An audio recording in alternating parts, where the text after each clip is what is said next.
Hey guys, Juliana from Black Tree. Really fun watching you unveil the NAACP Image Awards nominations this morning.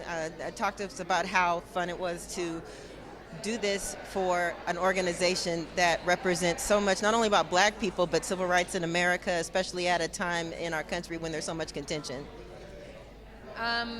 Just to be here today felt really special. It's something that, like growing up, I've always enjoyed the NAACP Image Awards. So I don't know, to be here with Winston just felt like it's not one of those like I made it moments. It's kind of like, wow, I get to be a part of this. I get to be included in this special union of excellence. So yeah, that's kind of what it was for me personally.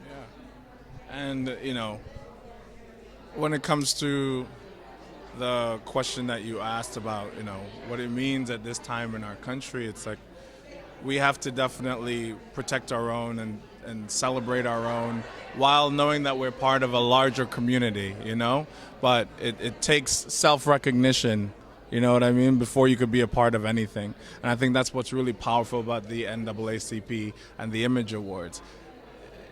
We're taking control and expressing agency around our own image and what we celebrate and what we recognize and who we recognize and the kind of work that we say uplifts our community and shows the spectrum, the full breadth, you know what I mean? That's what I love about Dear White People and your wonderful performance in that show. It shows that, like you said earlier in one of your other interviews, we're not a monolith. It shows, Black Panther engaged in really great discussion about responsibility and civic responsibility and global positioning, So, for NAACP to recognize us and recognize that is just something incredibly special.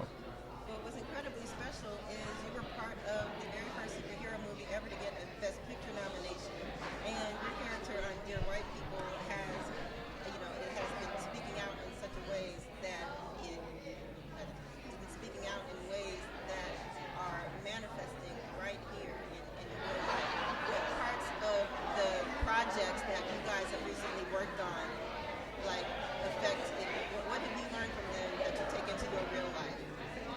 Whether it's Dear White People, Black Panther, or even your upcoming movie Us. There's several things.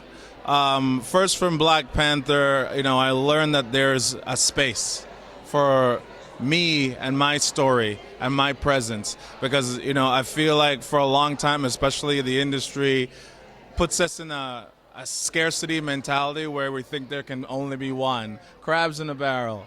And Black Panther really illustrated that. Chadwick Boseman, Michael B. Jordan, Winston Duke, Daniel Kaluuya, can all be in the same space, hold their own, and we can celebrate those differences. And that was something that I took away from that. And it also showed me that there doesn't have to be this crazy dichotomy between success and artistic pursuit. And I think that's another thing that comes across with Dear White People, is that you can be both successful and, be a strong artistic piece. Absolutely. Your takeaways, Logan?